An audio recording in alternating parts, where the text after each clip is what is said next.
second hand bike কম দামত বিচাৰি আছে তো আপোনালোকে চাব পাৰে কেনেকুৱা লাগে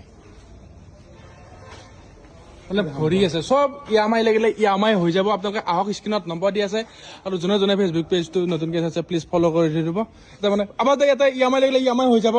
চকু মুজি হৈ যাব EMI এটা আপোনালোকে অনলি মিনিমাম ধৰণে 15,000 মান টকা ডাউন পেমেণ্ট দিলে লৈ যাব পাৰিব যেনেকুৱা স্কুটি লাগে বাইক লাগে সব আছে এভেইলেবল যি লাগে মাইলেজ থকা গাড়ী লাগে এইবিলাক চাব পাৰে আৰু এখন CD ডিলাক্স হা নতুন বাইক হয় 24 মানৰ গাড়ী হ'ব হা 55,000 মান আহি যাব এইবিলাক চাব পাৰে কি লাগে NS লাগে ৰাইডাৰো এইবিলাক মাইলেজ থকা গাড়ী লাগে মানে গাড়ী ভৰপুৰ আছে আপোনালোকে একবাৰ ভিজিট কৰক আহক বাইদেউ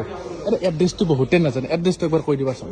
আমাৰ এড্ৰেছটো হৈছে নাৰেংগী কাৰ্বন গেট 2 নং মঠঘৰীয়া হা স্ক্ৰিনত নম্বৰ দি দিছোঁ যদি কিবা কনফিউজ হয় বাইদেউক ডাইৰেক্ট ফোন কৰিলে হ'ল তো আপোনালোকে আহিব পাৰে চাব পাৰে V4 লাগে 220 লাগে চব গাড়ী এভেইলেবল আছে জয় ঘড়ীটা সহায় গাড়ী কিমান লাগে অসমৰ এইটোতো এটা এনেকুৱা 4টা গুদাম আছে 4টা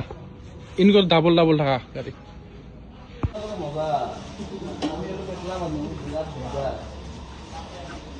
কিমান মিনিট মান হ'ল বাবা হৈছে হ'ব দে